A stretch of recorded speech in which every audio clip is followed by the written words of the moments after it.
Okay, so I hope I'm audible. Good evening. Welcome to the session for today. I apologize in advance for the delay in starting the session. There was some network issue from my end. So, welcome to week 5 of the live interaction sessions for cell biology course. So, as we usually do, we will first go over the previous week's assignment and discuss the questions. If there are any doubts or any queries in that regard, please bring those up and we'll try to address those. Following that, I'll give a brief recap of the topics for this week, which are majorly centered around meiosis and the substeps of meiosis and genetic recombination and nuclear transport, as well as the architecture of the nuclear pore or the nuclear pore complex. And finally, we'll go over some sample questions for the upcoming weeks. And if there are any other doubts or any details that you want to be shared, please bring those up as well, and we'll try to address those in as much detail as possible. So, basically, before getting into the details of this week, what I'll try to summarize in advance is that the topic that was covered for last week, that was mitosis, versus the topic that is covered for this week, which is meiosis, has a large similarity in the overall structure or the overall substeps that occur, except for the fact that prophase has one major event that is the distinguishing point between these two processes, two types of cell division processes. And that is what we have looked at in great detail for this week. So we'll initially begin by trying to understand the differences between mitosis and meiosis, and specifically meiosis 1 and mitosis, and what happens in the subsequent steps as well. If at any point you have any doubts, please do interrupt me, and you can ask, and I'll try to clarify them to the best of my abilities. So let us begin first with the assignment questions for the previous week.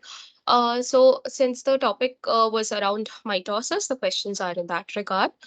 The first question was about which stage of the cell cycle do the spindle poles move apart from each other maximally? And basically, what you understand from that is that after metaphase, separation of the sister chromatids has taken place, and now these spindle poles, which serve as anchoring points inside the cell, are now at maximal distance from each other. When we say maximal distance from each other, that is because the cell has now is about to divide from one parent cell into the two daughter cells, and therefore it has stretched to its maximum extent and will now undergo the formation of the cleavage furrow, or will undergo cytokinesis, basically because of the actin bundle, and will divide from one cell into two. So the stage at which these spindle poles are farthest apart from each other is actually during anaphase B, which is towards the fag end. During telophase, we cannot necessarily say that they would be the farthest apart from each other. That is because once telophase has initiated, um, you will start seeing the reassembly of the nuclear membrane, and basically the steps that are required to again reform a new nucleus for the daughter cells that are to be formed at this point. And therefore the position of the spindle poles will not be the maximally, or will not be the farthest apart from each other. It is during the process of segregation or the movement of the chromatids, sister chromatids, towards the opposite end, can you be absolutely sure that the anchoring stages or the anchoring points, which are spindle poles in this case, are farthest apart from each other. So the transition from anaphase B, from anaphase A into anaphase B, and then eventually into telophase, evolves the it includes the movement of the spindle poles from initially from uh, while they're initially also positioned apart from each other, the distance between them will keep on increasing along with the segregation of the two chromatids. And this will continue until the cell will enter telophase and then subsequently go into cytokinesis and will form two independent daughter cells. So the answer to that question for maximal distance is anaphase B. Coming to question 2, the microtubules which radiate out from the pole and help in the positioning of the spindle poles in the cells are termed as which of the following? So if you remember, we had seen a schematic that showed all of the different microtubules that are positioned or that are present in a cell that is that is currently dividing, and we saw that there are astral microtubules, kinetochore microtubules, interpolar microtubules as well, and we saw a sample question also which was similar in this regard. So the microtubules that do radiate out from the poles and that are necessary not for the process of chromatid separation, but are necessary for positioning of the spindle pole, which means that they maintain the correct positioning that is at the extreme ends of this of the dividing cell, are referred to as astral microtubules. So if you remember the figure, for your reference, you can go back to the slides that were initially shown for the previous week, and you will see that at the extreme two ends, these two spindle poles are present. And from these spindle poles, the astral microtubules, they radiate outwards. That is uh, their direction of polymerization and depolymerization is not towards the center of the cell where chromatids are present, but instead towards the cell periphery, which is towards the outside of the cell. And therefore, they are maintaining the correct positioning of these anchoring points and ensuring that they are present at the correct orientation for the process of cell division to proceed smoothly. So the astral microtubules are responsible for positioning, while the interpolar and the kinetochore microtubules, of course, have their own functions, which we have discussed in detail. But just to briefly sum it up, we know that interpolar microtubules are responsible for, they overlap with each other, and they are responsible for the correct positioning of the molecular motors, which are kinesins and dyneins that are necessary for movement of cargo inside the cell. Whereas when we talk about the kinetochore microtubules, they are, as the name suggests, they are responsible for attaching to the kinetochore within the cell, within the chromosomes, and responsible for pulling apart the two sister chromatids in opposite direction during anaphase. So these are the independent functions of each of these different types of microtubules, and therefore astral microtubules are the correct answer for this. Um, Next, we come to question 3. How many microtubules does the budding yeast kinetochore bind to? So, if for this was specifically for budding yeast, so the correct answer for this options given were 1, 2, 3, and 4, and the correct answer for this was 1. That only to one microtubule the budding yeast kinetochore binds, because there is a difference in the process of cell division, of course, between budding yeast and human chromosomes. For budding yeast, the answer would be 1. For question 4, the transition from shrinkage to growth phase for microtubules exhibiting dynamic instability is termed as which of the following? So we had seen that there were within the video lectures by Professor Lalorea, you could see that there were different types of um, processes that were observed, or different patterns that were observed for microtubules. And there was a dynamic, and from there, the conclusion that was derived was that microtubules show dynamic instability. One of the processes that they undergo is rescue, and that is because they are transitioning from a stage where the length or the extension of the microtubule, from going from a stage where it has shrunk or it has decreased because of depolymerization, to suddenly going into a phase where it is increasing in length, which is the growth phase. This transition was termed as rescue. And this transition from shrinkage to the growth phase for microtubules was termed as rescue, which was the correct answer for this question. Then in question 5, which of the following scenarios would not lead to active mitosis exit? Sorry, there is some disturbance here. So So the options that were given. So exit from mitosis was a whole separate topic that we looked at, and there was the MEN which was involved for the same, that is mitosis exit network. The options given here are A, active CDC15, active DBF2 MOB1 complex, sequestration of CDC14 by NET1, or an inactive BUB2 BFA1 complex. So if you remember, we had briefly discussed this, the MEN, or the mitosis exit network, and its function or its role in executing this exit from mitosis. And the correct answer for this was option C, that is sequestration of CDC14 by NET1. Question 6 is about the exit from mitosis. It is followed by which of the following? So after exit from mitosis has occurred, what are the subsequent steps which follow up this process? So there is the options here talk about A, nuclear envelope reassembly and chromosome decondensation, nuclear envelope disassembly and chromosome decondensation, nuclear envelope reassembly and chromosome condensation, or sister chromatid dissociation. So of course, like I just mentioned, after the basic processes of mitosis have taken place and anaphase B and has completed, the next step is to again reassemble the nuclear envelope. And initially, the chromosomes or the chromatid material that had condensed so as to form chromosomes now has to undergo the process of decondensation and has to again be has to again be released, so to say, in the form of chromatin. And therefore, the correct option will involve nuclear envelope reassembly and chromosome decondensation. That's option A. Uh, Question 7 is for centrosomes. So centrosomes replicate how many times per cell cycle? Of course, we this there should not be any confusion in this regard. Once in a cell cycle, a cell will undergo replication only once, and that is with respect to its chromosomes as well as with respect to its centrosomes. So they undergo replication only once per cell cycle uh, in order to form another set uh, for the subsequent process of division to take place. And this is because the process of replication is still being controlled only at one level, and it is being ensured that inaccurate replication of either the genetic material or particularly of the centrosomes does not take place. So once per cell cycle is the correct option.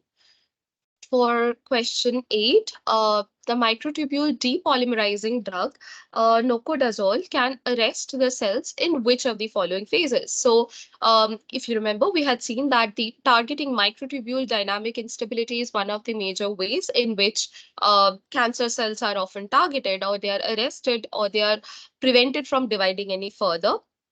So, so the drug nocodazole also uses a similar mechanism, and it works at the G2M phase, which is option C. That is necessary because it's the most obvious answer, because as you can understand, the process of microtubule polymerization and depolymerization plays a crucial role only during the dividing stage and not during the other stages of the cell cycle. So if such drugs are used, then cells would enter the process of cell division but would get arrested in that stage because they would not be able to complete cell division properly. So they get arrested in the G2M phase, which is option 3. Then coming to question 9, which of the following cell cycle checkpoints ensures that cells do not enter anaphase until all chromosomes are properly bioriented by attachment to opposite MTOCs or microtubule organizing centers? So here, the checkpoint that operates in this regard is the spindle assembly checkpoint. That is because it makes sure that each of the chromosomes is or the opposite um, from the opposite spindle poles. Each of the chromosomes and their individual sister chromatids are getting attached to opposite ends of the spindle poles, which means that it ensures that there is never attachment in such a way that both of the sister chromatids migrate in one direction or the other, thus resulting in a lot of chromosome disjunction associated disorders. And therefore the correct bioorientation is being ensured and maintained by the spindle assembly checkpoint, which again involves the uh, accurate activity of a large number of proteins, but particularly one protein that we saw that plays an important role in this regard is the MAT2 kinase. So it ensures that each of the chromosomes that are supposed to undergo the process of that are supposed to enter anaphase properly do so, and this maintenance or this regulation is being executed by the spindle assembly checkpoint. So that would be the correct answer. And finally, spindle assembly checkpoint is the correct answer for question 9. And finally, for question 10, we were asked that which of the following is a target of the APC or the anaphase promoting complex during anaphase. So first is securin, second is CDK1, third is CLB5, and fourth is separase. So during anaphase, the target of APC, which as we previously had, I think in one of the initial lectures, we had discussed that it is a proteasome degradation machinery or a complex that does this job of degrading proteins. So the target of APC during anaphase in particular is securin because it is responsible for degrading securin that allows or that releases separase, and then separase is able to go and execute its activity and chop down or degrade the proteins that are holding together the two sister chromatids, and that allows anaphase to proceed smoothly. So there was a flow chart that we discussed at the top of which there was securin, and therefore its degradation played a very, very crucial role. So the correct answer in this regard is securin. So that completes the assignment questions for the previous week. So if there are any questions, please bring those up. And with that, we will move into the topics for this week. So as part, I'll just put this on slideshow. So, as part of this week, basically the idea was to, first of all, like I said, to understand the difference between the process of mitosis that we have already understood and look at its distinction points with meiosis and then understand the substeps of meiosis. The main difference of these two processes has also been studied in extensive detail. I will not be going into that much detail because that is already covered in the lectures. I'll be giving some recap of it along with some basic additional information that can be helpful in this regard as well. And then followed up by the nuclear pore structure and its job and its regulation, etc. And of course, following it up with some sample questions. So basically, first thing that we understand, like I said, is that the process of meiosis and mitosis, while they appear similar, there's a huge difference between the two as well. So reading out from the figure legend, we see that both of these processes, they are initiated after DNA replication. So the starting point is certainly the same. We understand that both of these processes require the presence of two sister chromatids, which means that there must be a replicate of the genome that we are trying to divide between the two daughter cells. When we look at meiosis 1, we see that homologous chromosomes are pairing with each other and then they are segregating into different cells, following which sister chromatids get separated during meiosis 2. So this resembles a normal mitosis, and then eventually meiosis will give rise to 4 haploid daughter cells. So the similarity that exists is between the process of meiosis 2 and that of mitosis. In mitosis, as you can see, simply you start with a diploid cell, undergoes DNA replication, gets segregated at two opposite poles during the process of mitosis, and that leads to two diploid cells. Sorry, I put it across in a wrong manner. But yeah, you can see that they are similar, but still there is a point of distinction that is present between them. When we look at the process of meiosis, we are seeing that one major step that is different between these. In meiosis 1 in particular, you can see that the process, the prophase in particular, looks very, very different. We'll be getting into the detailed substeps of prophase that occur during meiosis 1 next. And that is exactly the reason why during the process of germ cell formation and why during the process of fertilization and subsequently development, we are able to see that there is extensive difference between each individual human being that you can see around yourself or each organism that you are seeing around yourself. So the process of meiosis is crucial for bringing about genetic variation. So whatever information you're getting from your parents, both your mother and your father, are not exactly copied in individual chromosomes. In fact, there is a crossing over event or some exchange of information that is occurring between the chromosomes that is giving rise to a new mix, a new genetic load is being created that has some information from both parents that could either be beneficial, that could be worse. You do not necessarily have control over it.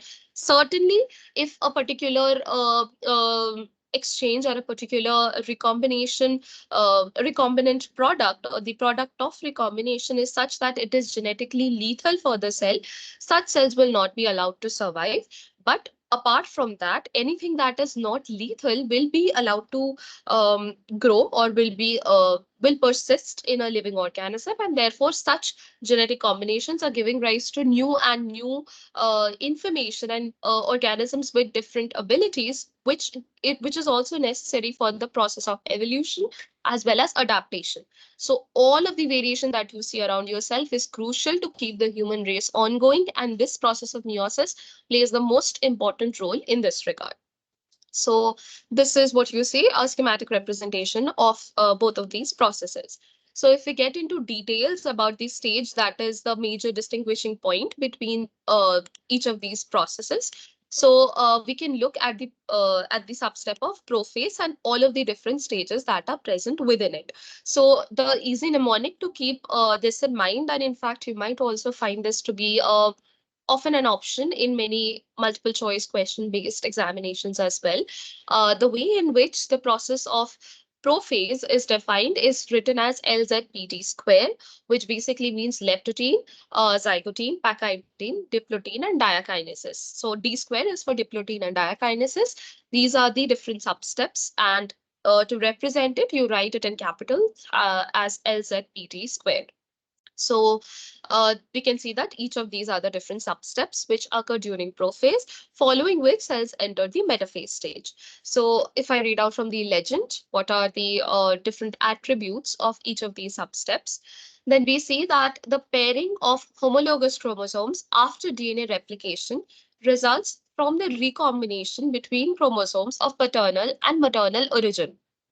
Therefore, genetic recombination is very, very critically linked to the process of chromosome segregation during meiosis. So, recombination between homologous chromosomes takes place during an extended prophase of meiosis 1. This is divided into 5 stages, like I just mentioned: leptotene, zygotene, pachytene, diplotene, and diakinesis on the basis of chromosome morphology. So, again, if this is a question that somebody had on their minds, then the processes or the substeps of each of these processes have been identified simply based on morphological details, or the initial identification has been performed based on just the morphology of the chromosomes. So again, if you've seen one of the previous interaction sessions, I had discussed that often the ways in which the study is carried out is by staining the nuclei of these cells, and in particular staining the chromosomes within the nuclei of these cells.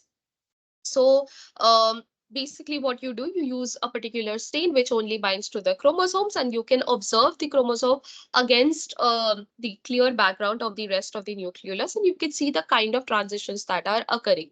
Of course, with time, more and more advanced techniques have come up, and you can perform immunofluorescence based imaging, and you can also go for electron microscopy, etc., to get more details or more intricate details about the process of cell division, in particular mitosis, if you want. And of course, there are other molecular biology experiments also which are performed to understand the same. But the initial identification or the initial studies were carried out by understanding or observing how the morphology of the chromosomes have changed over a period of time. Now, the most critical step that occurs during meiosis, like I just mentioned, is recombination. As obviously the name indicates, it is the exchange of information or crossing over. These are all interchangeably used very often in context of cell biology. That crossing over is basically the process of recombination. So something is crossing from one side to the other. When we say one side to other, it basically means homologous chromosomes. In particular, the process of recombination occurs between the non-sister chromatids of homologous chromosomes. This is the exact phrase that you should use when you try to describe the process of recombination in meiosis to somebody. So you have two sets of chromosomes. Each of these chromosomes have two sister chromatids. Um, Between the non-sister chromatids of two homologous chromosomes, there can be exchange of information, and that exchange of information gives rise to genetic variation. Within a chromosome, if there is exchange of information between the sister chromatids, it will not give rise to any genetic variation because they have been derived from the same parent. They are copies of the same, or they are just an extra copy or a duplicate copy of the information that is present on one chromosome, and that is being duplicated in another. Yes, of course, there can be certain mutations or there can be certain changes that might be present between these two. But to bring about genetic variation from both of the parents, both maternal and paternal ends, there has to be exchange of information between the non-sister chromatids, otherwise represented as NSCs, of homologous chromosomes. So that is the entire process of recombination that is being defined, or that is being consolidated into one line. So, coming back to the picture at hand, what you see are the substeps here. Recombination occurs at a high frequency during meiosis and is initiated by double strand breaks that are induced early in the meiotic prophase. So the process of crossing over, I think I have a figure for yeah, I'll come to that. There's a figure for the mechanism as well. But like we said, that if there has to be exchange of information, the basic idea, anything, if you have to um if you want to cut and you want to paste something, you have to induce that initial cut, right? If you want to exchange some information, let's say um you have dough, you have two colors of or you have doughs of two colors, say one is red, one is blue. You want to intermix those two, you have to pinch off some from both of these doughs and then form a mix of each. So this initial step, or this process of inducing any genetic variation, critically involves the step of breakage, and that breakage is in the form of double strand breaks. These double strand breaks have to be induced in the chromatin that is present, and that has to be followed by joining of certain regions, which is what we'll come to next. And the composite recombinant DNA that is produced is what brings about genetic variation in the long run in the organism. So coming back to this figure, we can, yeah. So, oh, just a second. Yeah. So, what we are seeing here is that the initial or the induction of double strand breaks in the initial stage, particularly during leptotene, is carried out by one particular endonuclease, which takes charge of this critical event, as that is known as SPO. So SPO, like it's a okay. I think you are already familiar with it, but if not, then the basic definition of a nuclease is that it will cleave DNA. Now, nucleases can work in two ways. They can either be endonucleases or exonucleases. If you have a strand of DNA that can be chewed or that can be broken down from either end by enzymes known as exonucleases.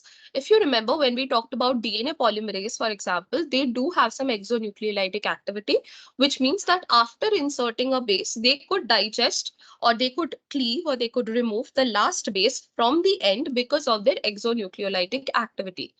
But during the process of division or replication or cell division, because the DNA is not present in an open-ended format, or instead it is present in a highly condensed format within the chromosome. So in order to make sure that digestion or induction of double strand breaks can occur within the DNA that is present as part of chromatin that is now organized into chromosomes, the enzymes or the nucleases that must act under certain these situations will have to be endonucleases. That means they would be able to cut or would be able to digest DNA within the nucleotide sequence, not from an end. So they do not necessarily need an available 3' OH like polymerases, DNA polymerases, etc. needed, but instead they can bind to a certain site, and that site is otherwise known as a recognition sequence. So each endonuclease has its own specific sequence that it reads, recognizes, sits on, and then cuts. Just a second. So these enzymes are known as endonucleases. In fact, if you're familiar, if you have worked in a research lab or you're familiar with the concept of recombinant DNA technology, then that extensively utilizes these types of enzymes. And those are known as restriction endonucleases, which means that they restrict their digestion based on the recognition of a particular sequence. So I'll give you one example, EcoR1. This is a very common enzyme. It's just the name of an enzyme depending on where it has been derived from, and that is E. coli in particular, which is a bacteria which I assume everybody is familiar with. So that enzyme, it binds to one particular sequence, just an ATGC sequence. It has a particular sequence GAATTC that it binds to, and it cuts within that sequence. So these are the jobs of endonucleases. Now, why is this important? This is because in case of recombination, like we just said, the first step involves the cutting or the cleaving of DNA or the generation of double strand breaks. These are carried out in a very organized manner by the cell. And why I'm saying organized is because the induction of double strand breaks is normally considered to be very harmful. Why so? That is because if you have heard of I'm assuming everybody has heard of this. In fact, radiation therapy is something that is very commonly given to cancer patients uh, when they're diagnosed at slightly later stages. That is because radiation or is basically in the form of ionizing radiation, which is capable of randomly creating breaks in DNA. And these breaks can be single stranded, double stranded, or anything in any of these haphazard breakage of DNA is a result of these radiation.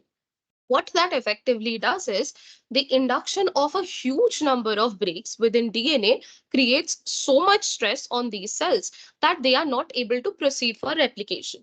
If you remember, we had discussed checkpoints in particular previously. So the checkpoints, the DNA damage checkpoints or the DNA replication checkpoints, which are present inside a cell, will be able to sense that there is a huge amount of unattached or broken DNA inside a cell and will not allow it to proceed for cell division. So that is the way of targeting cancer cells in particular. But of course, it also has side effects in normal cells, and therefore the process of replication gets halted in such cells. And this is considered a treatment strategy for cancer patients. Now, this induction of double strand breaks is very haphazard, it is not organized, and is stressful for the cell.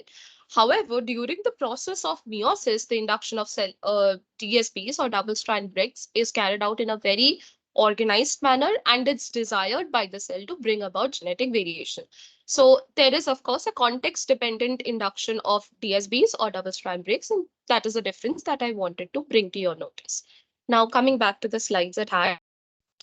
Here, SPO11 is responsible for inducing these desirable double strand breaks, and the formation of these DSPs leads to the formation of some single strand regions that would invade a homologous chromosome. I'll come to the mechanism of it a little later, and it carries out strand invasion, does homology search, and then binds, and then there is close association of the homologous chromosomes in a process known as synapsis, and that occurs during the next stage, which you see in the schematic, that is zygotine. And after this happens, you can see that there is a zip-like structure which is formed. You can see a schematic representation that is present, that is of the synaptonemal complex, SC. I think we had discussed this in the previous session as well. And this synaptonemal, the formation of the synaptonemal complex is associated with zygotine, in particular with the pachytene stage also. But what happens towards the end of pachytene is that you will see the homologous chromosomes are closely associated with each other within the synaptonemal complex. And by the end of pachytene, the formation of one particular structure known as tetrad, which is a bivalent or like a crossover like structure, has been completed by the end of pachytene. And this marks actually the end of the LZ and T stage of prophase.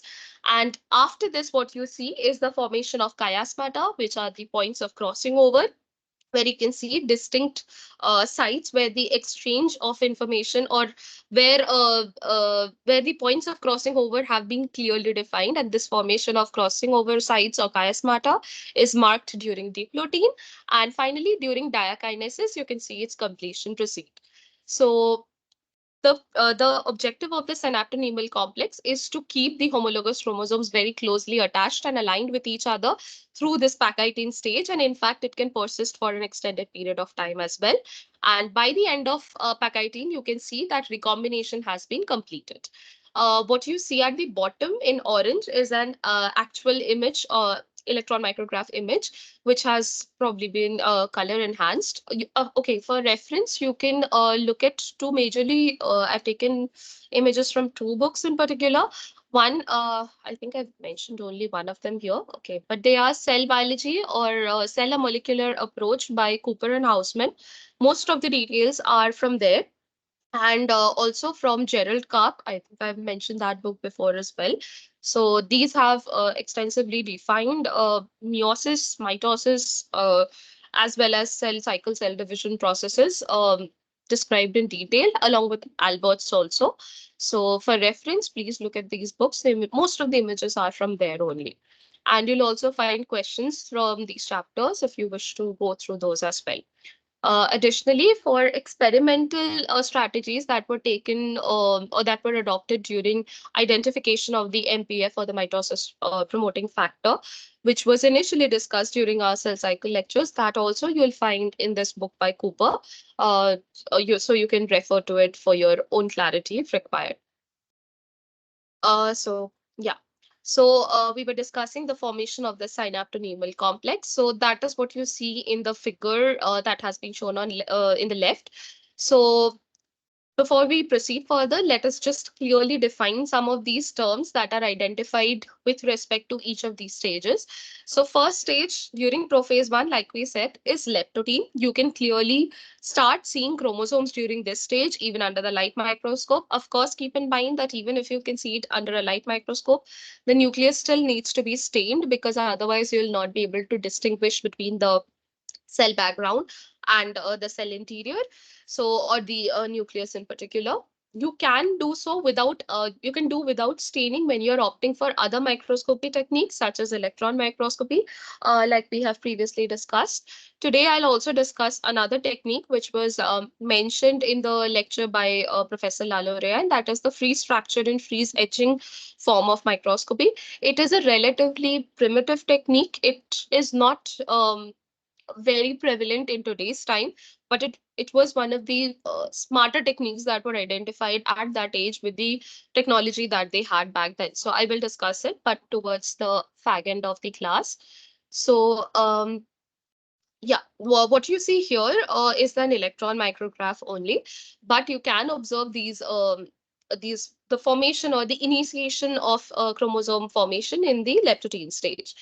Although the chromosomes have replicated at an earlier stage, there is no indication that each chromosome is actually composed of a pair of identical chromatids. That distinction is yet not very clear.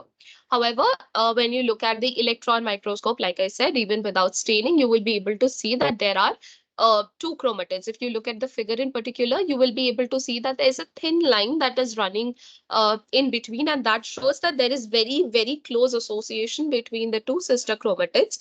And this is necessary for the process of crossing over to take place, because it crossing over cannot occur at a distance. Like you can obviously imagine, these chromosomes have to be in extreme close proximity with each other. I think the distance was less than 100 microns. So within that distance, that crossing over event has to take place. The second stage of prophase 1 would be called as zygotine, like we said. So there we can see the physical association of these two homologues with one another. So, so this particular stage, the stage otherwise known as zygotine, involves the event of synapsis. So, what is synapsis? The process of chromosome pairing. So, alignment or chromosome pairing is known as synapsis, and that defines the second stage of prophase 1, which is zygotine. If I go back to the figure, so yeah, here you can see that there is alignment or there is pairing between the two chromosomes, and that is defined in zygotine. So zygotine, and the event that defines it is known as synapsis. So on the left, what you can see is the event of synapsis being shown. So electron micrographs indicate that chromosome synapsis is also accompanied by the formation of a structure which is known as the synaptonemal complex, which is what we were discussing previously. So this synaptonemal complex, or the SC, is a ladder-like structure. Otherwise, it's also often known to be a zip-like structure. Why like a zip? Because it looks as if you have two ends, and in between you see a ladder or a rungs, like the rungs of a ladder. You'll be able to see some proteins which are associated one after the other, and these are transverse protein filaments that are connecting the two lateral elements. So the zoomed in or You can see the schematic representation of the same is also shown in the figure on the left. You can see that there are two lateral elements within which the DNA of each of the sister chromatids of one of the homologous chromosomes can be found. And between those two, you can see that there is a recombination nodule which is assembling, and you can see that they are present in extremely close proximity with each other. And that is what defines the synaptonumal complex at large. Now, this chromatin of each of these homologues is organized into loops that extend from one of the lateral elements of the synaptonemal complex. So, why is this important? Is because what you need to keep in mind is that DNA at this stage is no longer in a thread-like fashion, or is not organized, or is not unorganized or scattered around.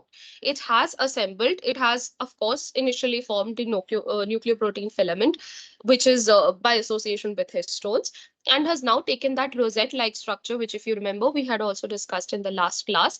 And the formation of that rosette-like structure, or that spiral sort of a structure, has created little small loops of the chromatin that allow its easy assembly, and that will be helpful for the process of recombination in case of meiosis as well.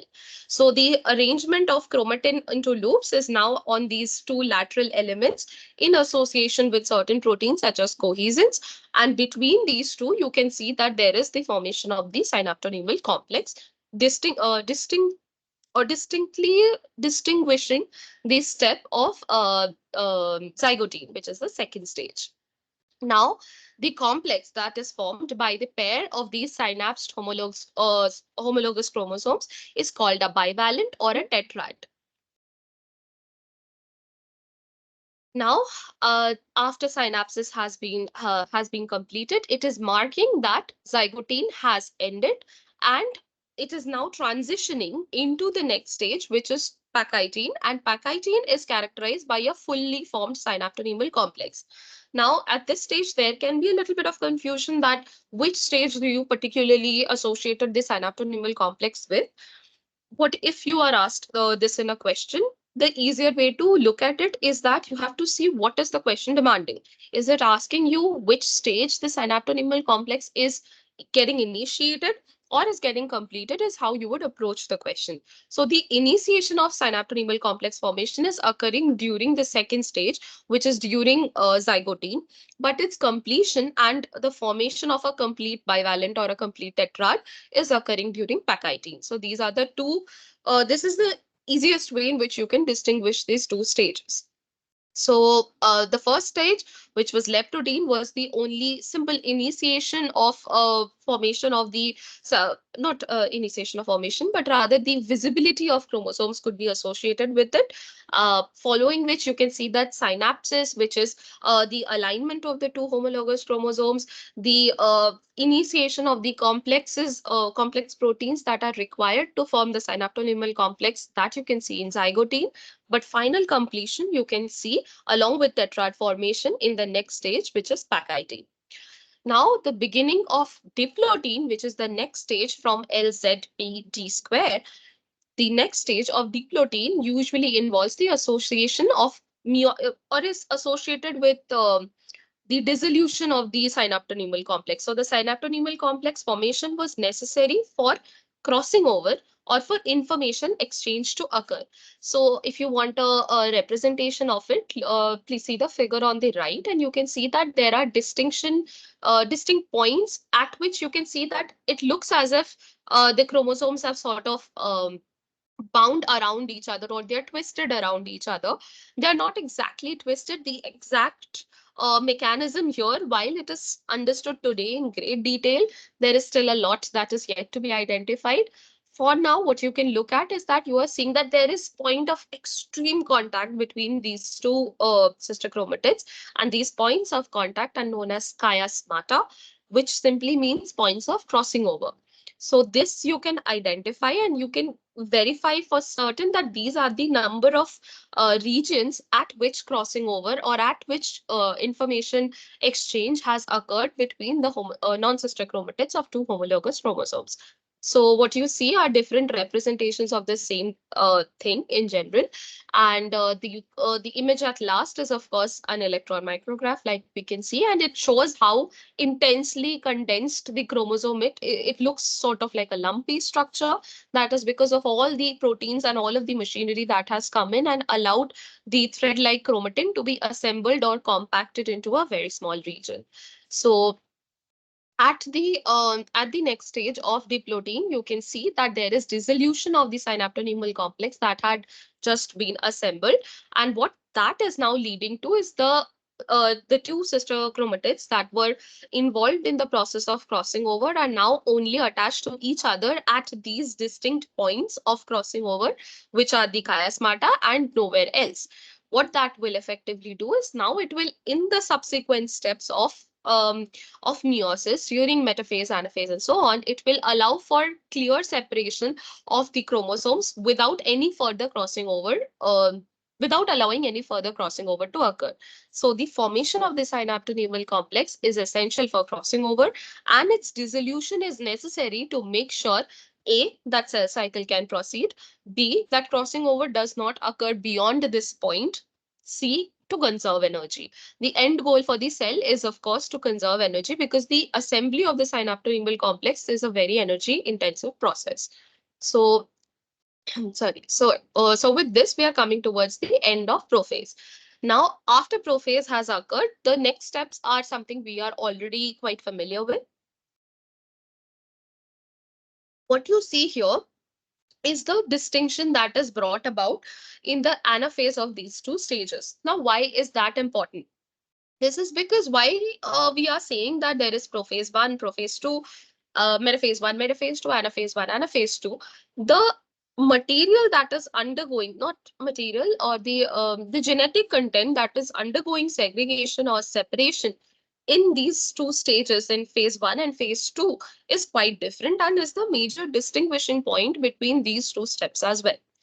So for reference, please look at the figure on the right and come to the legend. So what this is showing us is that during the first figure, which is shown in A, metaphase 1 and anaphase 1 is being shown, the chromatids here are held together along both their arms and along the centromeres by cohesin. We are already familiar with cohesin, and we know that it is responsible for holding together the sister chromatids.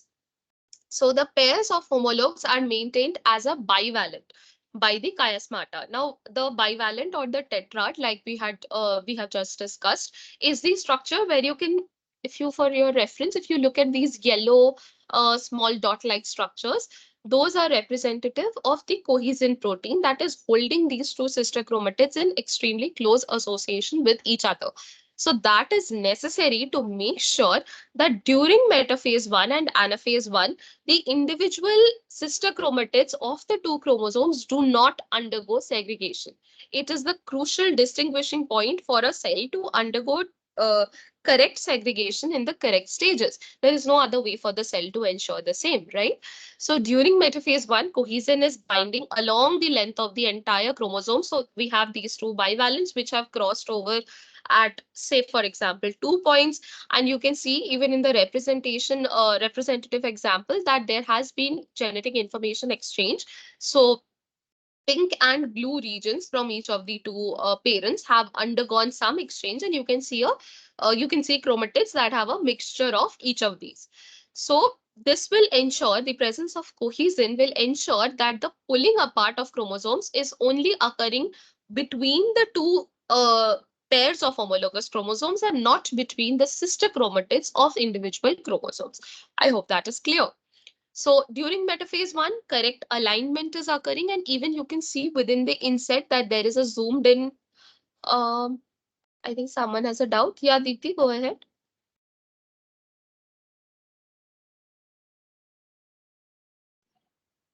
Yes, ma'am.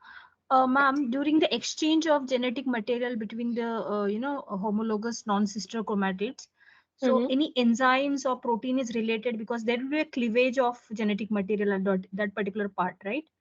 Hmm. So any protein or Yeah. ligases are, yeah. Is So it a they large are associated? Yeah, so a large number of proteins are actually associated. If you want, you can go back to the lectures for it because the mechanism of recombination is very complicated. To answer your question briefly, I was mentioning it initially also. The first step of inducing a break or initiating the cut is carried out by endonucleases in a very cell organized manner by endonuclease such as SPO11. So that will come in and will search for the region where recombination is supposed to occur. It will induce a cut. After the cut, I'll come to the mechanism in one of the upcoming slides also. After the cut has been induced, what the next step happens is that if you have, say you have two strands and a cut has been induced at one end, what happens is that the region will be opened up a little bit, and this single stranded DNA that has now been ejected out, or that has been created, is bound immediately by proteins. Why is this important? This is because, why I said, like I said, that endonucleases are responsible for chopping DNA in a very organized manner, but exonucleases do not need the same. As soon as a single region has or a single stranded DNA end is available, exonucleases that are present within the cell will come and chew it up, and that will completely degrade DNA. So to prevent that, certain proteins such as REC-A, in case of eukaryotes, there are other homologs of this as well, they come and they bind to the single stranded region. This creates a nucleoprotein filament. Nucleoprotein simply means there is nucleic acid and there is a protein, and because it looks like a filament, that becomes a nucleoprotein filament. Now, this nucleoprotein filament is now you can think of it as a probe, which will now go and search for the region of homology in the opposite strand. Where is it getting the opposite strand? That is because of the formation of the synaptonemal complex that has occurred. So you had one set of chromosomes, you had another set of chromosomes that are brought in complete close contact with each other. Suppose there has been a break in the first set. From here, the ejected, not ejected, but the now available nucleoprotein filament will go and invade this second chromosome and will look for regions of homology where it was present. What does region of homology mean? It means that for okay, let's think about it in this way. Say there is a certain gene, gene X, which is present, or okay, gene X that is present in both males as well as in females, right? Now, the individual copies of chromosomes that one particular person is getting from their parents will have gene X in two copies for each parent, right? While they are majorly similar, there will be certain differences at the level of nucleotides, and that difference is why you call something as a parental allele as a maternal allele or a paternal allele. So the presence of these little differences means that the exact sequence that was present in one chromosome, say for example, derived from that one which is derived from the father, is not 100%, not necessarily 100% the same as that derived from the mother. So they are similar, but they are not the same. That is why this chromosome will look for regions that are almost similar, not exactly the same. And this is otherwise known in terms of biology as looking for reasons of homology. Homology means that it is similar, but not the same. When it finds such a region, say for example, the chromosome from the nucleoprotein filament from the father's chromosomes has found some region of similarity with that of the mother's chromosome, it will bind there and will start duplicating from that region, or will start elongating from that region. Once it has elongated to the extent that it is supposed to, again there is another process where this strand is removed, it is ligated, and the maternal strand is again ligated among itself. So it is a very complicated process. I think just saying it verbally is not enough. But if you go through the figure, which we'll come to next, you will see these basic steps, that there is strand breakage, is an initial cut. Then there is formation of the nucleoprotein filament. Then there is a search for a region of homology.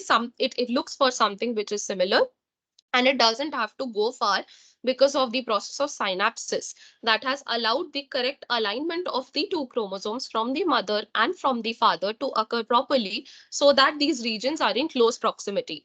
Once it has found this region of homology, it will bind to the other chromosome, will extend itself or will duplicate, taking the other chromosome as a template, so that it can include whatever variations the maternal chromosome has, and will again ligate back to its initial paternal chromosome. thereby bringing in the information from here into the other chromosome. So this is one way in which it occurs, and sometimes there is complete cleavage and ligation of the information from the two parental chromosomes in the opposite directions. So there is simply a cut on both ends, and there is a simple ligation in the opposite direction that will completely take information from one region to the other. So that is known as a double crossover. Again, this is a more evolved concept. If I just give a brief idea, crossover can be in two ways. There can either be a single crossover or a double crossover. During a double crossover, there are 2 points of contact. So you have these two chromosomes, say for example, one particular chunk from one chromosome is replaced by the chunk from the opposite chromosome. So that is a double crossover. There are 2 points. You are simply cutting on both chromosomes and you're switching the cut between the two. In a single crossover, there is only one point of contact. So what you had in one strand is simply getting ligated to what is there on the other strand, and that is creating a single crossover. So these are all complicated dynamics that are present, but I got distracted. But to answer your question, in a sort of summarized way, there are a large number of proteins that work to execute the process of recombination, and they are designated for this job only. And there are machineries that assemble at this particular time during prophase of meiosis 1 that execute this activity. I hope it was clear. I said a lot of things, but I hope it was clear to you. Yes, ma'am. It is very much clear for me now. Thank you. Thank you. Yeah.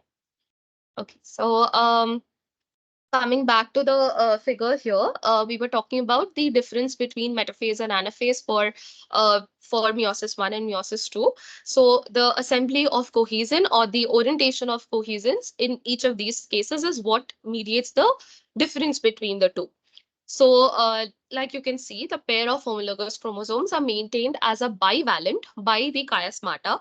And what you can see in the inset micrograph is that the kinetochores of the sister chromatids are situated on the outside. If you remember, we had discussed this also in the last class, that this particular orientation is responsible for creating the bi-orientation necessary for the chromosomes to be correctly segregated at the opposite spindle poles within a dividing cell.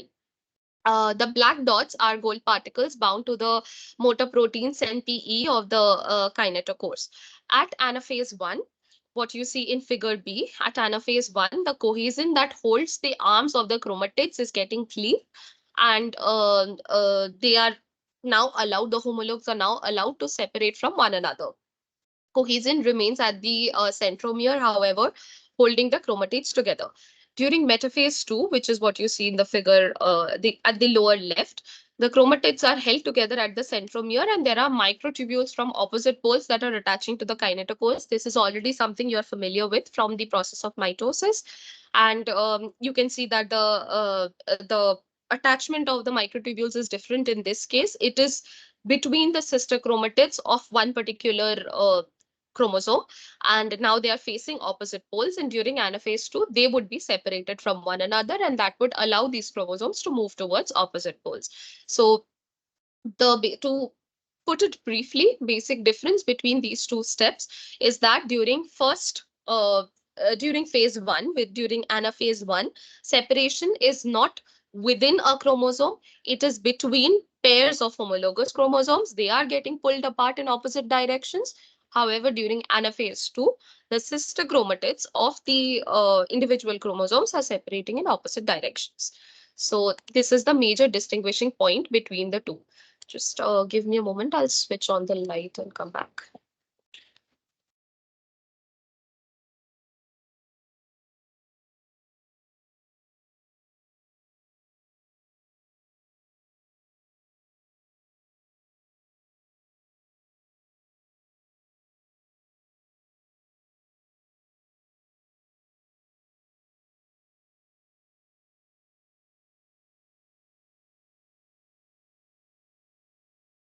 Yeah. Uh, okay. Now, yeah, so this was the description of the steps that occur to execute meiosis in a smooth manner. However, like we have discussed multiple times, that this process is not as perfect and as smoothly regulated as one might think. And of course, there are multiple ways in which this can actually go wrong. And that is what leads to all of the diseases that we are familiar with. In particular, non disjunction of the inaccurate separation or the incomplete separation of chromosomes during this process is what leads to a large number of congenital disorders. Congenital means something, a disorder that a child or an infant has from the time of birth. So why this happens is because the process of meiosis is something that occurs in germ cells, or during the formation of germ cells. And therefore, if a particular germ cell, whether it is an ovum or a sperm, if it carries these genetic defects, it will pass them over to the child, and that will of course lead to a number of diseases. The most common examples that you can look at, that we have discussed also previously, are Turner syndrome, Down syndrome, or Klinefelter syndrome, etc. So these are very commonly associated with this particular process. So what you see here is that, first let us look at the figure on the right. That is for a normal cell.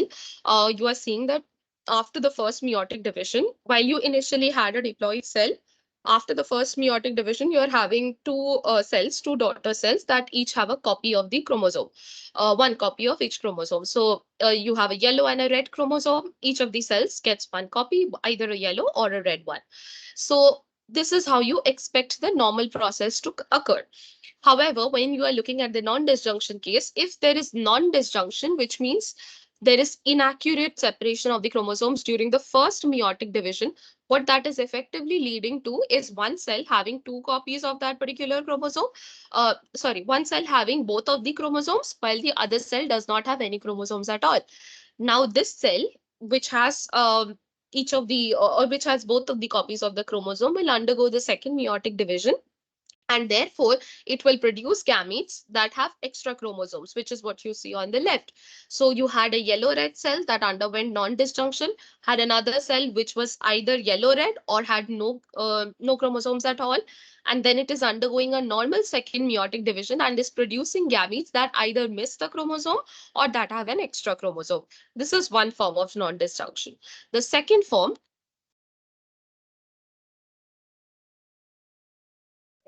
The second form is where non-disjunction is occurring during the second meiotic division. So while the initial division was correct, the second step is where we are starting to see the error.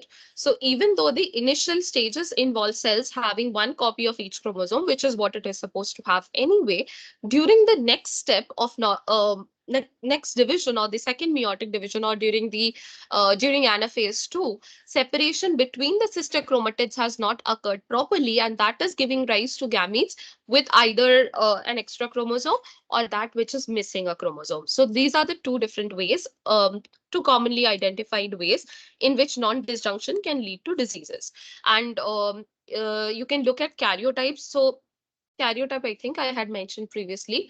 Karyotype basically means the entire panel of chromosomes that have been stained within a cell, and it is usually used for identification of such genetic disorders. In fact, um, if you are familiar with the idea of prenatal testing, which is not legally allowed in India, but in many other countries, it is actually an acceptable practice and a desirable practice, whereby an expecting mother is usually, if they want to know if their child has any congenital disorders or is suffering from any developmental disorders, they get the choice of choosing whether or not they want to continue the pregnancy of such a child, or they do not want to, which is up to the parent. So during such stages, they actually take the fluid from such an expectant mother, and they carry out by a process known as amniocentesis, which you might have heard of. So from such a mother, the fluid that is taken, that often correct that contains some cells which are sloughed off from the fetus that is growing. So from those cells, they carry out karyotyping, and they try and see whether the developing child has a complete set of 23 pairs of chromosomes, and whether there are any major disorders that the child would suffer from. In particular, this is observed in older mothers who are expecting, say, beyond the age of 40, 45. And this is particularly carried out because such mothers are usually, they have been associated to have higher cases of such diseases. In particular, Down syndrome has been observed to be present in mothers with increasing age, and it is not a societal stigma that comes in here. It is just a matter of biology instead. That is because in females, the oocytes or the eggs that will undergo fertilization, they are normally arrested in the metaphase stage. So because of the time that so how do I put it, um, the eggs or the ovum that is initially produced has been produced at the time of development of a female. Say for example, let me just talk about me. Say for example, the ova that I carry would be produced at the time that I was developing within my mother. These eggs have been arrested in the metaphase stage from that time till the time that I am carrying the child, that is say beyond the age of 40. Because of such extended period of arresting the cell in that stage, many a times it has been observed that the spindle machinery or the microtubules and the spindle poles that were present, they are often found to have some anomalies or some um, errors in the correct separation from from being carried out after fertilization has occurred. It is just a matter of time because of the inefficiency of proteins that have been working for such an extended period. And due to this, it has been observed that non disjunction is often observed in mothers who are much older. And therefore, for such cases, usually this karyotyping and testing is carried out to check whether the fetus would carry some disabilities, some errors or not. If you want more details about the way in which this oocyte formation, maturation, and metaphase arrest is actually occurring, you can read the textbook that I initially suggested by Cooper, Cell Biology by Cooper. It has an like a huge set of experimental details that have been provided as to how exactly this process is being regulated and how the process is being stopped at metaphase and such a cell is not allowed to divide further. So you can look at that for your reference. Now, coming back to what we were talking, yeah, so we talked about non-disjunction, and now I'll get to the mechanism that somebody was asking. Just a minute. Okay, so while I have mentioned the mechanism overall verbally, but just to get the diagrammatic aspect of it a little bit clear. Sorry, excuse me. So what you see here in representation are two sets of chromosomes represented in blue and red. Let us assume that the blue is coming from the father, just following the convention, and the red is from the mother, or whatever aspect. These are the two sets of chromosomes we are taking into consideration. What you are seeing for the first step is that there is a strand breakage that is occurring, and that breakage is being carried out by endonucleases. For example, SPO11 that we talked about during the leptotene of prophase 1. And these strand breaks are being generated randomly, and a huge number of breaks are generated during this particular stage. What needs to be kept in mind is that not all of the double strand breaks that have been generated will result in a successful recombination. It's not necessary. It is a chance event. It is a rare event. When we say rare, it does not mean that only once in a blue moon will a process of recombination occur. No, it does occur because it is necessary. We are calling it rare. It is because it's not something that you will see every 1,000 bases. No, it is a rare event because the assembly of the complexes that are necessary for the process of recombination to take place take up a large region of the chromosome. So it can only occur at certain distances, and only at certain distance will you find points of crossing over to be present. There is a branch of genetics that actually studies this, the recombination frequency, the way in which you can find recombination products or the percentage of recombination products, what is the minimum distance. So there's linkage mapping, etc., a whole other domain. If that is something that interests you, you can look at Russell I Genetics that has a beautiful description of each of these studies. We are not getting into that because it is currently outside the scope of what we are looking at. But yeah, that is what we are talking about, that initially the number of DSBs that are generated are quite large, but not all of them will mature into a successful recombination. Despite that, there is one obligate crossover that does occur in each round of replication, which is something you learned in the lectures as well. And after that obligate crossover, you may or may not have additional crossovers to initiate further exchange of information between the two chromosomes. Now, after this initial DSP has been generated, what you are seeing is that there is a disalignment that is available. So a certain enzyme comes in, and after the initial endonuclease cut has been made, it chews up a little bit of the ends. Why is this important? This is important to generate the single stranded end that I talked about previously, which will serve as the probe, like the um, sort of the microscope. You can think about it as a microscope which will go and look for regions of homology in the opposite strand. So this single stranded end generation is also very crucial. I think I missed it in my speech. But yeah, this end is necessary, and this available 3' OH end is what will go and invade into the next strand in the subsequent step.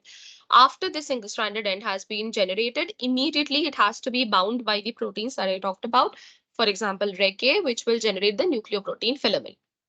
This nucleoprotein filament will now invade the next strand, and now as you can obviously see that the mother strand, which is indicated in red, has opened up in that region where the blue strand has invaded, and it is looking for region of homology.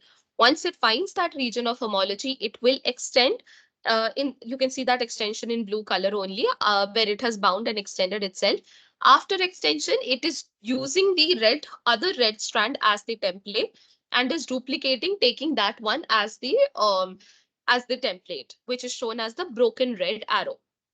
Again, my speech might not be very clear. Please interrupt me if it is confusing you at any point.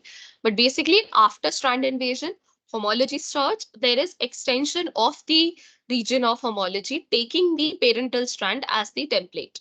The mother's parental strand in this case, or the red parental strand as template in this case. And then this region of homology is extended. After extension to a distinct region, what will happen next is that this now duplicated strand will move out of this complex and will again religate to the original blue strand, which you can see at the top. And this is resulting in the bivalent or the tetrad structure that we talked about. And these are joined only at those 2 points, which are known as the chiasmata. Now, this point where you can see this crossover generated is what is known as Holiday junction. The name for it was given by a certain scientist. I think it was Robert Holiday. We'll have to look into it. Again, the resolution of Holiday's junction, how exactly this is suddenly getting resolved, is a very complicated mechanism. But briefly, you can think about it in this way: is that there is an enzyme which comes in, which cuts this X that you can see. It is being cut, and it can also be cut in two different ways. Depending on that, also a resolution of Holiday junction can actually vary. If you want, I think I do have a slide on it. I will include that in the PDF. But basically, the resolution of the Holiday junction, or cleavage of the Holiday junction, or cut of the Holiday junction, actually decides whether the product that is generated is a what kind of a product is generated as a result of this crossing over. So this resolution is followed by generation of non-crossover or crossover products. So both of these types of products can be generated, and this will further be this resolution is carried out towards the end of prophase. And once that resolution has been carried out, the cell will now identify that yes, successful recombination has occurred, and such a cell should be or can be allowed to proceed for metaphase 2, or for metaphase 1 and anaphase 1, and then separation of the two sets of homologous chromosomes from each other. So this is the basic mechanism. The proteins here have not been shown because, like I said, it's a large assembly or a large number of proteins that are coming in. But yes, they are involved in this process, and the resolution of Holiday junction is the most critical step you can think of in this regard. So that is generating the crossover products that we talked about. Again, if there is any doubt, please interrupt me. I'll try to explain it again, but if I include more complicated images, that might be a bit confusing. Uh, but yeah, I can include Holiday Junction for in the PPT that I supply to you guys. Right now, I don't have the image here, but overall, that is the way in which this process is being smoothly carried out. Now, apart from meiosis, the other topic that was a part of this week was the structure of the nuclear pore. What you see on the left is basically the schematic representation of what the nuclear pore is like. It is sort of slicing the cell right through the middle, and what you're able to see is the pore complex at the center, and what is on the outside is the nuclear membrane, and between the two membrane is the internuclear space or the intermembrane space also. Now, the nuclear pore complex basically is sort of like sort of a cylindrical structure which has octameric symmetry because it has 8 subunits that are assembled one around each other, and that is forming this extensive complex. If you've seen the lectures, you know that it's a very huge complex with a large number of proteins. And why this is at all a necessary step is because the control of what can enter and exit the nucleus is so crucial. Like, you can understand that anything that enters the nucleus has the potential of damaging the genome, which is, of course, the most critical resource of the cell. So the entry exit from and to and from the nucleus is very crucial and requires a lot of energy investment on the cell's part as well. So that is being maintained by this complex. So this complex has a cytoplasmic side, of course, and an inner nuclear side also. And there is a central transporter which is present as well. There are different assemblies. I'm not getting into details of it, but basically its job is to control the entry and exit of proteins. Now, this entry exit is being mediated by another group of proteins as well, which are otherwise known as importance, exportins, and majorly by one particular protein, which you are already familiar with, that is with RAN. Now, RAN serves the job of uh, can do both import and export of different proteins in complex with others, and its direction of movement or the directionality of RAN mediated transport is regulated um, uh, by whether it is bound to GTP or GTP. So the ratio of RAN GTP and RAN GTP is being maintained across the cell boundary. So the presence of RAN GTP within the nucleus and the presence of RAN GTP outside of the nucleus or within the cytoplasm is being ensured by other proteins, which are guanine nucleotide exchange factors or GTPase activating proteins that come in and do their job. So, when a protein is being brought in from the cytoplasm into the nucleus, then it is bound to RAN GTP, is transported into the nucleus, and after no, it is RAN GDP and it is transported into the nucleus in the GTP bound form, and then it is thrown out of the nucleus or is shipped out of the nucleus, and then the GTP gets digested or broken down by the GTPase protein that is present, and that is converting the GTP bound form to the GDP bound form, and that is mediating the cyclic movement of RAN bound proteins into and out of the nucleus. But it is not able to do this in isolation. The function of this particular protein is dependent upon the presence of one particular sequence, which is known as the nuclear localization sequence, NLS.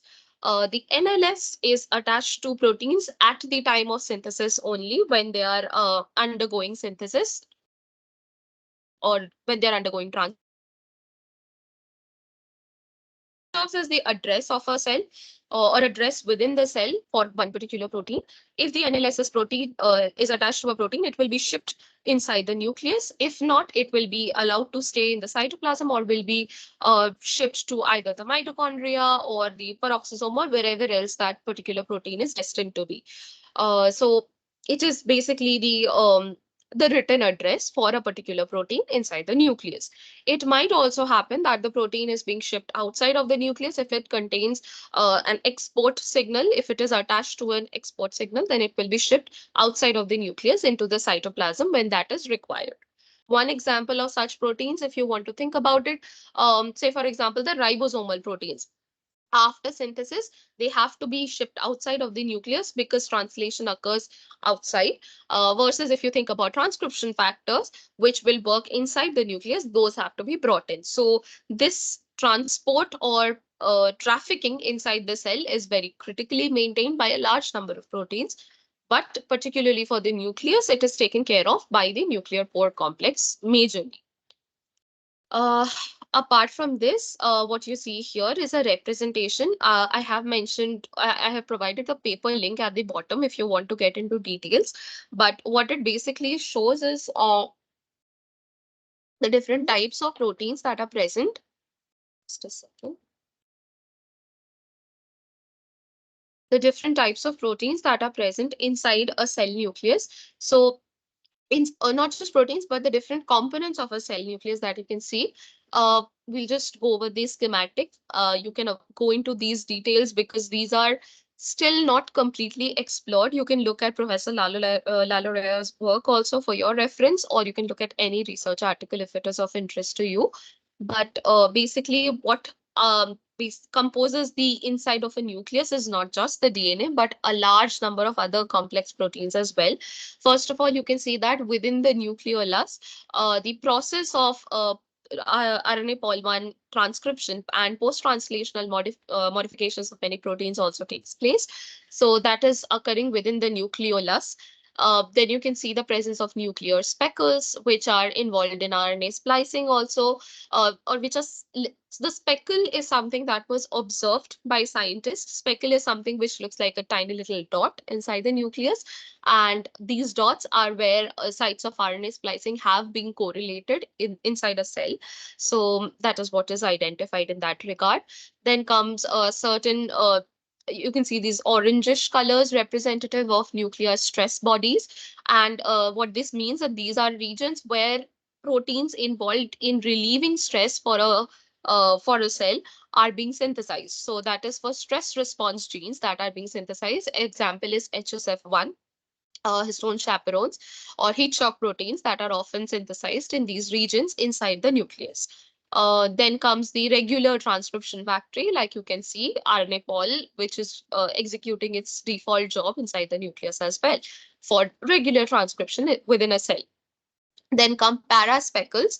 Paraspeckles are involved in RNA editing, which is one specific process that takes place where a synthesized RNA undergoes a single base modification and what at one particular site. While this might seem like an error, it is not. It is something that the cell purposely expends energy to carry out. And the purpose of RNA editing has been studied for certain proteins like can't remember the name, but I think it was APO1 protein that is involved in whose mutation or whose incorrect RNA editing has been associated with very crucial liver diseases as well. So RNA editing is not the most common process you will find, but it is carried out within the cell in very large um, at a very large frequency and is necessary for the correct synthesis of certain proteins, and it occurs after complete synthesis of the RNA has occurred. So RNA editing is carried out within the paraspeckle like structures inside the nucleus. There are histone locus bodies also where histone genes are being synthesized. So that histone synthesis will be followed by the formation of histone proteins that will assemble into the octamer around which DNA would be looped.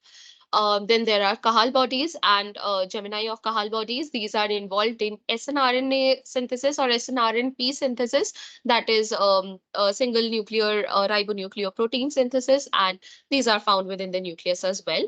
So you can look at the discovery of Cahal bodies if that is something that is of interest to you. So there is extensive research. This article is slightly older. It is not slightly, it's quite old. It's from 2013, I think. You will find updated details about these nuclear bodies today. There are also IDPs, intrinsically disordered proteins, that have been identified now. There is much more information on Cahal proteins, Cahal bodies, and speckles, paraspeckles, etc. What are present? What else is present inside the nucleus? Why is it necessary? How is it being transported, and so on and so forth. So that is another whole area of study. If it is interesting to you, please go ahead and read about it. And if there's any one particular topic you would like me to elaborate on further, then I would certainly be happy to do so. So yeah, with this, the basic topics of week 5 are wrapped up. But finally, I will bring up this topic that I said I would mention, which is a specific type of microscopy that was mentioned in context of the nucleus only. So one of the initial ways in which cell ultrastructure was studied. Ultrastructure basically means um, the interior of a cell, or the understanding the composition of a cell. So that was carried out by the technique known as freeze fracture and freeze etching, which was one of the preliminary methods of preliminary microscopic techniques that was used for studying the cell ultrastructure. So what you see on the left is it's also, as you can see, it's sort of a hand drawn representation because it is that older technique, but that kind of summarizes the way in which this technique was performed. So what you have initially is your specimen, your cell specimen that you're using for the study, and that was flash frozen in a liquid freon. And after flash freezing, it was immediately struck, not immediately after it had frozen, it was struck by a bell jar.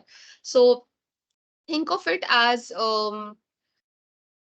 say, for example, if you have an ice block, a thick ice block, and you are striking it with something very sharp, you have a little screw with which you're striking with a hammer. What that does is it creates a crack through the ice block that you initially had. So what you did, you initially had you took your sample, you froze it, and then you fractured it. You are inducing a fracture at one distinct point, and this was standardized over a period of time to make sure that only one fracture is generated per sample. Once this fracture has been generated, what that effectively does is it is creating two halves, right? Now, the plane of fracture is usually along the weakest point within the cell, and that weakest point is through the nucleus, because the nucleus is such a large body inside the cell. Therefore, along the nucleus, there will be a plane of fracture which will be generated, which is what you see in details in the panel D for fracturing. And you can see that once the knife has struck, the different structures that are present inside the cell will get segregated into either of these two parts. What this is now creating is a new plane, or a new ultrastructure which can be studied by the scientist. What is next done is etching is carried out. Now, the etching involves the deposition of certain elements. For example, initially it was platinum at one particular angle. Freeze etching or freeze shadowing was carried out. So you deposit platinum along this surface, and also some other proteins like carbon, because of course platinum is expensive. You cannot create a thick, it's expensive, and it is also not the most sturdy material. So after deposition of platinum and deposition of carbon, what it is now creating is sort of a mold. Imagine, for example, a cupcake mold, for example, for reference. What you now have is something that you can study. You can put your incident incident rays, and you can get an idea of what is the ultrastructure. You can use microscopy and you can study what is the ultrastructure of the protein. Now, this has multiple consequences. First of all, it is giving you information of only one plane. Only where the fracture has occurred, it can be studied. So fracture had to be induced at multiple locations along different directions to get more information about the 3D architecture of the cell. This is, of course, a shortcoming. Then it was an expensive technique. It was a laborious technique. It could, the correct freezing of a cell would be important. If there is incorrect freezing, then that could form sort of icy particles, which could fracture the cell and could hinder the information that you're getting. So it comes with its own set of complications. But the process of freeze fracture and freeze etching was extensively used back in the day, especially by microbiologists, to understand the cell architecture, or rather ultrastructure, and it gave rise to information what you can see at the bottom. So you are getting, for example, just not able to see the entire, yeah, okay. So what you can see here are cultured cells, which are cells in culture, which obviously are adhered to each other. You can see isolated membranes, and you can see these proteins which are present on top of the membrane. You can see liposomes. So the extent to which your microscopy technique has worked will give you more and more details, and that has evolved with the evolution of electron microscopy by itself. But the initial idea of freeze fracture and freeze etching is somewhat preliminary in nature, but does provide extensive information about what you're getting. So while we have the immunofluorescence techniques, evolving with every day, like we discussed, super resolution microscopy, which is giving you colored images, which is giving you a 3D reconstructed 3D information about a cell.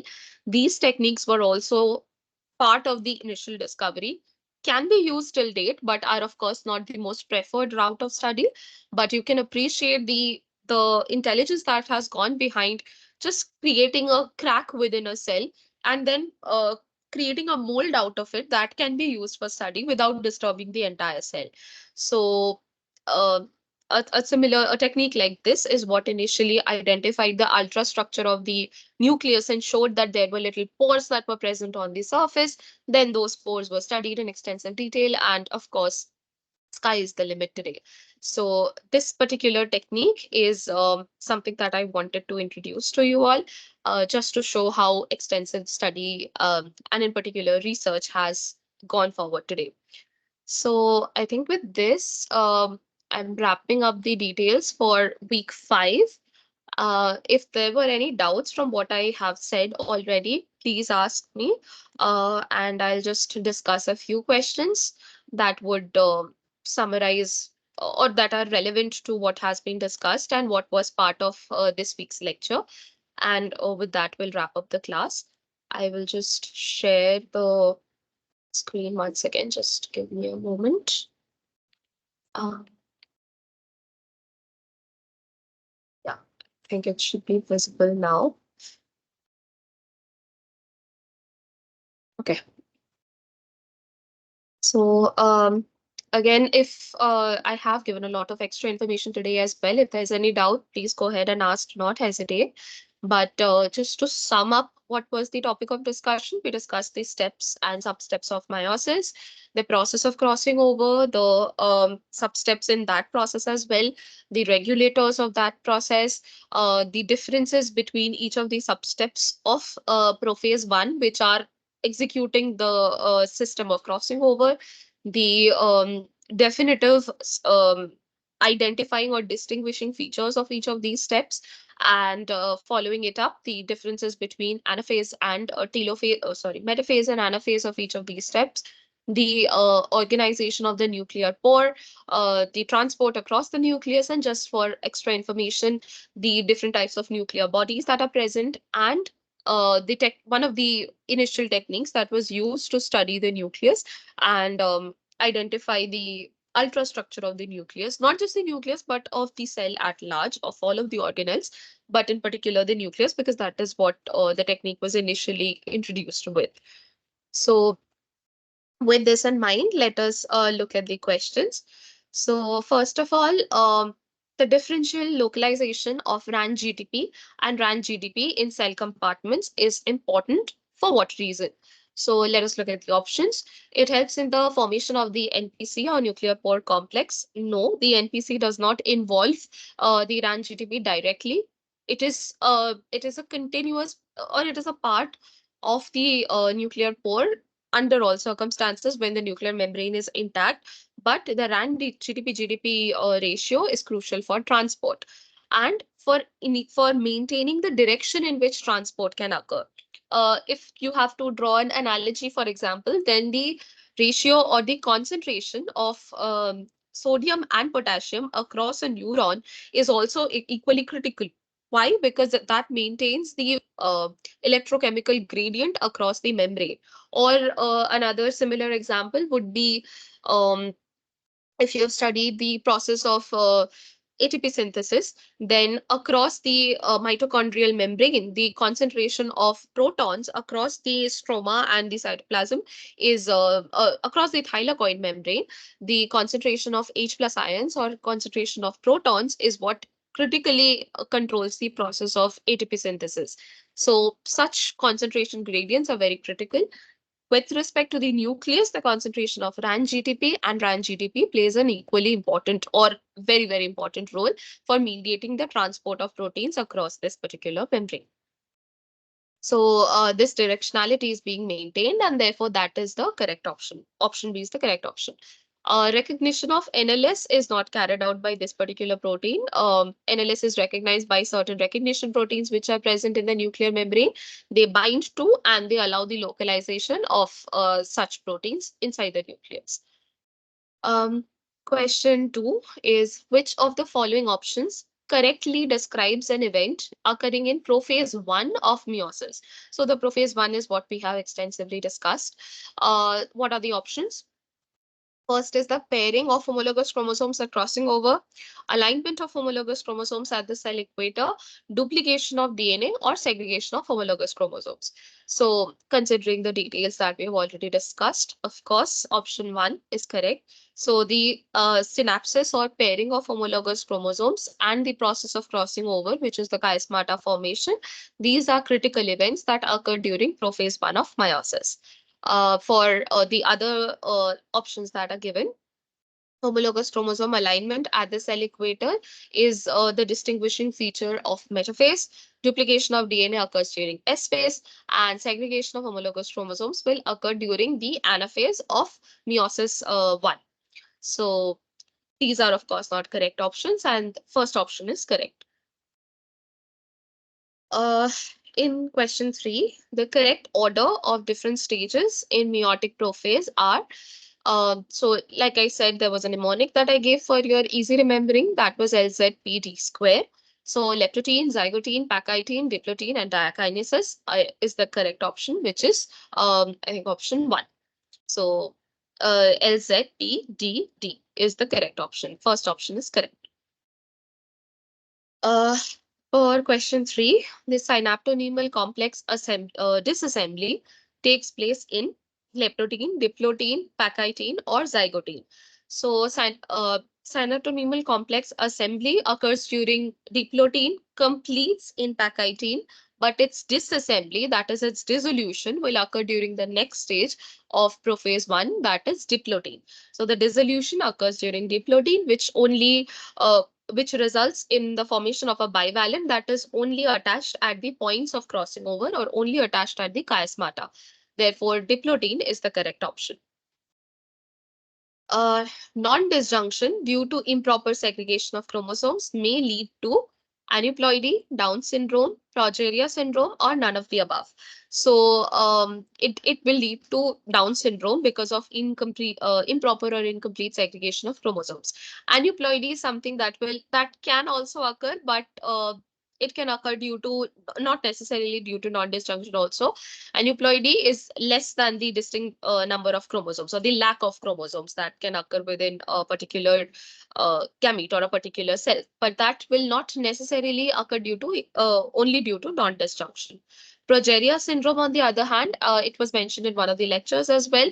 It is the result of a defect or a mutation in the laminin gene, which is an intermediate filament and which composes the nuclear lamina of cells. So it is not associated with non-disjunction of chromosomes at all. Uh, then during homologous recombination, the point at which the chromatids form up from a pair of homologous chromosomes are physically attached to each other is called as chiasmata, centromere, telomere, or kinetochore. Of course, the last three options are not correct. They are parts of chromosomes by default. So centromere and kinetochore are, of course, at the point of at the primary construction of a chromosome. Telomere is towards the end, and these are normal parts. These are parts of chromosomes within the normal circumstances, but when they are physically attached to each other, then those are identified as points of contacts or points of crossing over, and they're commonly known as chiasmata or chiasma. So that is the correct option.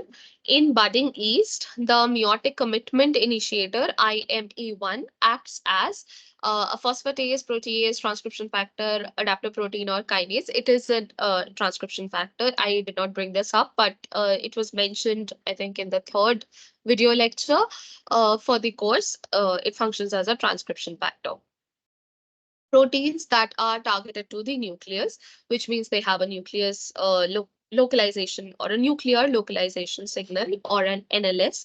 They have a signal sequence that has which of the following? So the NLS normally has sequences that are very rich in lysine arginine residues. These are commonly represented as K. The single letter representation is as K or as R, and these are uh, lysine arginine rich residues are the way in which you identify the nuclear localization sequence if it is present in a protein. And therefore, the correct option is option A because these are positively charged amino acids and they distinctly identify the NLS. Then the next question is about picking the correct statement regarding nuclear organization. The heterochromatin region is darkly stained and transcriptionally active.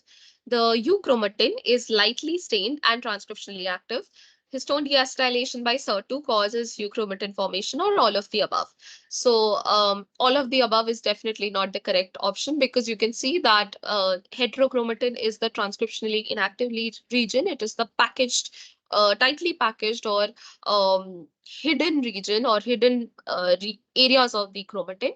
So the correct option is option two, that euchromatin, which you normally, if you stain and observe under the microscope, it appears to be lightly stained. It is the more accessible region of the genome, and it is basically the interheterochromatin space. So you have one nucleosome, you have another nucleosome, and they are packaged close to each other. But the region that is looped out or that is not bound to any proteins or that is accessible to transcription factors is the euchromatin of the genome. And these are regions that are constantly being transcribed and translated inside a cell. So option two is correct. Euchromatin is likely stained and transcriptionally active. And finally, the last question is about the cytoskeletal element that supports the nuclear membrane. What is it made up of? Tubulin, myosin, lamin, or none of the above? Then, of course, we have discussed this previously as well. The nuclear membrane, otherwise is also known as the nuclear lamina. That is because the major compositional protein is lamin, an intermediate filament, and the defect in this or mutations in this is associated with the disease that we talked about, which was progeria syndrome, which is very accelerated aging of individuals who suffer from this disease. And it is a it is a lethal disease in the long run. Such patients do not live for much for an extended period of time, and they die somewhere in their teens most frequently. And therefore, it can be considered to be a congenital disorder, but it does not lead to immediate death, but is instead identified over a period of time. So with this, we are coming to an end for this class. So now, if any of you have any doubts, please go ahead and I'll try to clarify those. And after that, we can wrap up the session for today.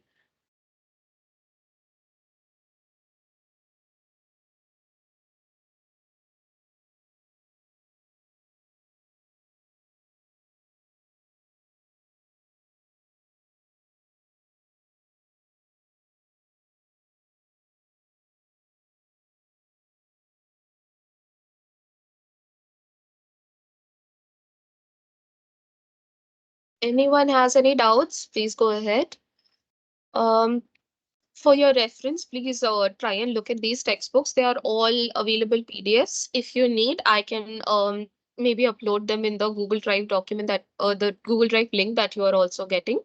The textbook links for Cooper, Karp, Alberts as well. I have slightly older editions, but they serve the same job. You can get the updated editions as well. If you have access to a library, you can look at them also. And certainly, you can go through current research articles also for more details. You will find videos of these processes of recombination and the substeps that are occurring for your reference also. And other textbooks, if I can get any references, I'll suggest the same for you also. And if there are no more doubts, I think we can wrap up the session for today. So thank you so much for joining and for patiently listening to what I had to say. Please come up with more doubts if you have any. Any interactive session would be, of course, beneficial for everyone in the long run. Um, And yeah, so you'll find the slides and the video uploaded on YouTube for your reference if you need to go back to something. I will include the Holiday Junction details also if it is of interest to anybody. And yeah, so thank you so much for joining. I hope it was a useful session for you. So have a good night and thank you so much.